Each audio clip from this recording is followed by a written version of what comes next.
हाँ तो दोस्तों, इस वीडियो के अंदर हम एडिक्टिव लर्निंग टेक्नोलॉजी के आईपीओ के बारे में बात करेंगे और जानेंगे कि इस आईपीओ के अंदर आपको कितना लिस्टिंग गेन मिल सकता है और आपको इस आईपीओ के अंदर अप्लाई करना चाहिए या नहीं। चलिए शुरू करते हैं। तो देखिए, सबसे पहले हम ये जानेंगे कि ये कंपनी क्या काम करती है। तो देखिए, जो कंपनी है 2017 में ये कंपनी स्टार्ट हुई है, यानी कि लगभग 6 से 7 साल ये कंपनी को स्टार्ट हुए हो चुके हैं। देखिए, जो कंपनी है ये कंपनी का हमें यहाँ पे ऑनलाइन यहाँ पे प्लेटफॉर्म नजर आता है, जैसे कि बायजूस हो गया, फिर उसके अलावा जो अनअकैडमी होते हैं इनके जैसे प्लेटफॉर्म से। तो वैसे ये कंपनी का हमें यहाँ पे ऑनलाइन प्लेटफॉर्म नजर आता है। तो वहाँ पे ये जो यंग प्रोफेशनल्स हो गए या फिर जो मिड करियर प्रोफेशनल्स होते हैं, यानी कि जिनका करियर चल रहा होता है, उनको कुछ एक्स्ट्रा कोर्सेज वगैरह सीखने होते हैं, तो उन्हें यहाँ पे मेनली यहाँ पे उन्हें ये कंपनी कैटर करती हुई हमें यहाँ पे नजर आती है। अगर हम यहाँ पे कंपनी के अगर हम कोर्सेज की अगर हम बात करेंगे, यानी कि कौन कौन से कोर्सेज यहाँ पे कंपनी करवाती है, तो देखिए लॉ हो गया, फाइनेंस हो गया, कंप्लायंस हो गया, ह्यूमन रिसोर्सेज हो गया, कंटेंट राइटिंग हो गया और डेटा साइंस हो गया। तो ऐसे कोर्सेज ये कंपनी हमें यहाँ पे करवाती हुई नजर आती है। उसके अलावा अगर हम यहाँ पे अगर हम कंपनी के 3 मेन ब्रांड्स की अगर हम बात करेंगे, तो लॉ सीखो करके मेन ब्रांड हमें यहाँ पे कंपनी के नजर आती है, और इसके अलावा स्किल आर्बिट्राज हो गया और डेटा इज गुड करके ये 3 ब्रांड नेम हमें यहाँ पे कंपनी की नजर आती है।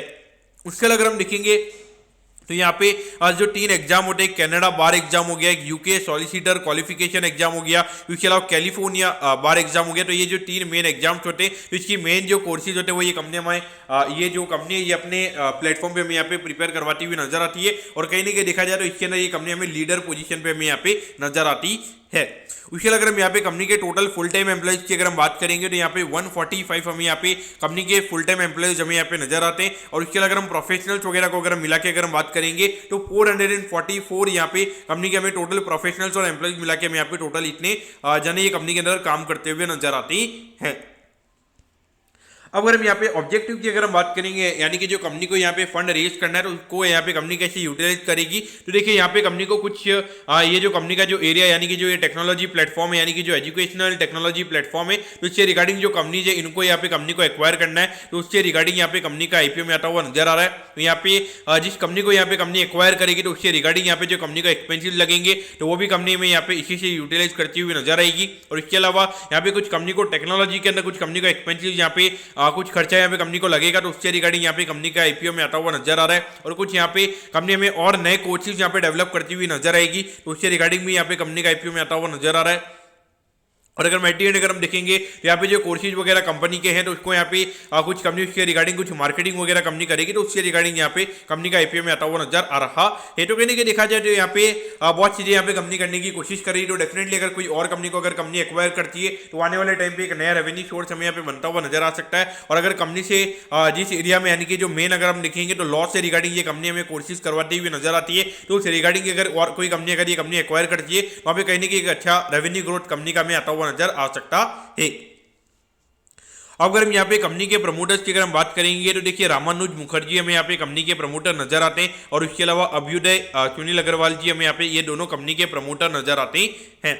अब अगर हम यहाँ पे कंपनी के फाइनेंशियल्स की अगर हम बात करेंगे, तो देखिए 2021 में लगभग 6 करोड़ के लगभग कंपनी का रेवेन्यू का नंबर था। फिर 2022 में लगभग ये नंबर में 18 करोड़ के लगभग होता हुआ नजर आया था। और अगर हम 2023 में अगर हम बात करेंगे, अराउंड 33 करोड़ के लगभग का ये नंबर में यहाँ पे नजर आता है। और अगर हम अभी 5 महीने में अगर हम देखेंगे, लगभग 24 करोड़ के लगभग का ये नंबर में यहाँ पे नजर आता है, यानी कि लगभग 1 महीने में लगभग 5 करोड़ के लगभग का रेवेन्यू यहाँ पे कंपनी ने किया है, जो कि इंडिकेशन दे रहा है, जिसको अगर हम एनुअलाइज करेंगे, तो लगभग 60 करोड़ के लगभग का रेवेन्यू का नंबर हमें यहाँ पे कंपनी का ये पूरे फाइनेंशियल ईयर में देखने को मिल सकता है। तो कहीं ना कहीं देखा जाए तो यहाँ पे ग्रोथ वाइज कंपनी की ग्रोथ हमें काफी अच्छी नजर आती है। और अभी यहाँ पे कंपनी को कैपिटल की रिक्वायरमेंट है, यहाँ पर अगर कंपनी का आईपीओ आएगा और वहाँ पर अगर कंपनी अगर उसको अच्छे से यूटिलाइज करेगी और उस पर अगर कम से कम 20-25% का आरओई अगर कंपनी का आता है, तो वहाँ पे ग्रोथ की अगर नंबर्स की अगर हम बात करेंगे, तो और काफ़ी ज़्यादा फिनोमिनल ग्रोथ के नंबर्स हमें देखने को मिल सकते हैं। अगर हम प्रॉफिटेबिलिटी की बात करेंगे, तो यहाँ पे 2022 तक ये कंपनी में यहाँ पे लॉस में नजर आती है। फिर उसके बाद में अगर हम देखेंगे, तो पिछले साल यहाँ पे 2 करोड़ 47 लाख रुपीज़ के लगभग का नंबर यहाँ पे कंपनी ने कमाया है। और उसके अलावा अभी 5 महीने में अगर हम देखेंगे, तो 3 करोड़ 15 लाख रुपए के लगभग का नंबर हमें यहाँ पे नजर आता है, यानी कि इंडिकेशन दे रहा है कि लगभग यहाँ पे एक महीने में 60 लाख रुपए के लगभग ये कंपनी हमें यहाँ पे कमाती हुई नजर आ रही है। और इसको अगर हम एनुअलाइज बेसिस पर अगर हम करेंगे तो ये इंडिकेशन दे रहा है कि लगभग 60 करोड़ से यानी कि 7 करोड़ से ज्यादा का जो नेट प्रॉफिट का नंबर है वो ये कंपनी का ये पूरे फाइनेंशियल ईयर में हमें होता हुआ नजर आ सकता है। तो इस पॉइंट से देखा जाए तो कहीं ना कहीं अगर हम ग्रोथ वाइज अगर हम बात करेंगे तो ग्रोथ कंपनी की अच्छी है। और ऐसा नहीं कि यहाँ पे कंपनी जैसे कि बायजूस की अगर हम बात करेंगे काफी ज्यादा पैसे कंपनी मार्केटिंग में खर्च कर रही है, ऐसा कुछ नहीं है। धीरे धीरे स्टेप बाय स्टेप यहाँ पे कंपनी में ग्रोथ करती हुई नजर आ रही है। प्रॉफिटेबिलिटी के ऊपर भी ये कंपनी हमें यहाँ पे फोकस करती हुई नजर आ रही है। अब अगर हम यहाँ पे टाइम यानी कि आईपीओ की डिटेल्स के बारे में अगर हम बात करेंगे तो देखिए 19 जनवरी को ये आईपीओ में स्टार्ट होता हुआ नजर आएगा, यानी कि लगभग अगर हम देखेंगे 2 हफ्ते बाद में ये हमें आईपीओ स्टार्ट होता हुआ नजर आएगा और 23 जनवरी को ये आईपीओ में क्लोज होता हुआ नजर आएगा।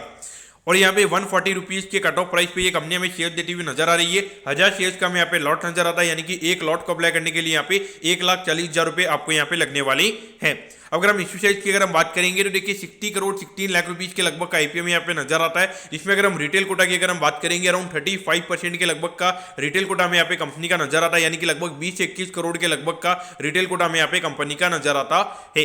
उसके अलावा अगर हम यहाँ पे फ्रेश इश्यू की अगर हम बात करेंगे तो 57 करोड़ 92 लाख रुपीज के लगभग का फ्रेश इश्यू हमें यहाँ पे नजर आता है, यानी कि ये जो पैसा है ये कंपनी के पास में हमें यहाँ पे जाता हुआ नजर आएगा। और 2 करोड़ 24 लाख रुपए के लगभग का ऑफर फॉर सेल हमें यहाँ पे नजर आता है, यानी कि ये जो पैसा है ये कंपनी के प्रमोटर्स के पास में हमें यहाँ पे जाता हुआ नजर आएगा। देखिए वैसे तो यहाँ पे ऐसे में आईपीओ के अंदर खास करके कभी भी कोई प्रमोटर अगर ऑफर फॉर सेल लेकर आता है तो मुझे काफी ज्यादा नेगेटिव लगता है। लेकिन देखिए अगर हम ओवरऑल स्टेज की अगर हम बात करेंगे उसके कंपेरिजन में अगर हम देखेंगे तो बहुत काफी लोअर हमें यहाँ पे ऑफर फॉर सेल नजर आता है। तो मेरे ख्याल से इसको इतना ज्यादा इस पे फोकस हमें यहाँ पे नहीं करना चाहिए। और इसके अलावा अगर हम लिस्टिंग की अगर हम बात करेंगे तो एनएससी के एसएमई प्लेटफॉर्म पे ये कंपनी हमें लिस्ट होती हुई नजर आएगी।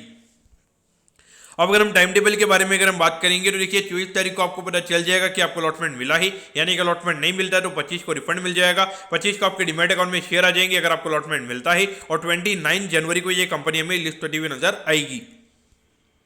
अब एट दी एंड अगर हम वैल्यूएशन के पैरामीटर्स की अगर हम बात करेंगे तो देखिए लगभग 220 करोड़ के मार्केट कैप पे ये कंपनी का आईपीओ में आता हुआ नजर आ रहा है। तो अगर हम फॉरवर्ड अर्निंग्स यानी कि जो ये साल के लगभग की हमें 60 करोड़ के लगभग की अर्निंग्स हमें यहाँ पे नजर आती है, तो उसके हिसाब से अगर हम देखेंगे अराउंड 30 के फॉरवर्ड पी के मल्टीपल पे ये कंपनी का आईपीओ में आता हुआ नजर आ रहा है। तो वैल्यूएशन वाइज अगर हम देखेंगे जिस तरीके से ये कंपनी में ग्रोथ हुई नजर आ रही है और अभी जो लगभग अगर हम देखेंगे 57 करोड़ के लगभग की फंडिंग हमें यहाँ पे ये कंपनी के पास में जाती हुई नजर आ रही है। लगभग मुझे लगता है कि 60 करोड़ यहाँ पे अलग वे में यूज होंगे, लगभग 50 करोड़ कंपनी के पास में हमें यहाँ पे आते हुए नजर आएंगे।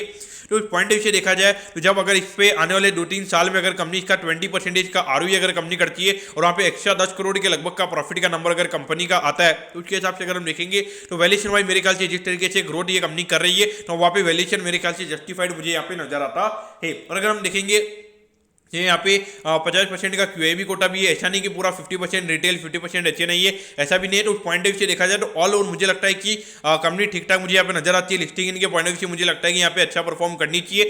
मेरे को ऑल ओवर कंपनी देख के ऐसा लग रहा है कि लगभग 30-40% के लगभग के प्रीमियम पे ये कंपनी हमें लिस्ट होती हुई नजर आएगी। उसके बाद में long term point of view से भी मेरे ख्याल से ये कंपनी हमें अच्छा परफॉर्म करती हुई नजर आएगी। ये मेरा रेटिंग मुझे यहाँ पे ये देख के ऐसा लगता है। तो मेरे ख्याल से लिस्टिंग इनके लिए डेफिनेटली यहाँ पे अप्लाई करना चाहिए और long term point of view से भी अगर आपको अप्लाई करना है तो मेरे ख्याल से डेफिनेटली आप अप्लाई कर सकते हो। लेकिन देखिए अभी खास करके एचएमई आईपीओ में काफी ज्यादा यूफोरिया में क्रिएट होता हुआ नजर आ रहा है। तो कहीं ना कहीं हो सकता है कि यहाँ पे 1-2 महीने बाद हमें थोड़े अच्छे खासे करेक्शन एचएमई आईपीओ के अंदर देखने को मिल सकते हैं, तो वहां पे थोड़ा कॉशियस रहना चाहिए। लेकिन डेफिनेटली ये कंपनी लॉन्ग टर्म पॉइंट मुझे लगता है कि एक बेट बन सकती है। लेकिन आपको डेफिनेटली इसका जो कोई भी कॉर्पोरेट इवेंट अगर ये कंपनी में हो रहा है तो इसको आपको क्लोजली वॉच करना पड़ेगा। अगर आप वॉच नहीं कर पाते तो उसके हिसाब से आपको थोड़ा अवॉइड करना चाहिए। लेकिन एक बार के लिए लिस्टिंग इनके लिए आप डेफिनेटली आप यहाँ पे अप्लाई कर सकते हो।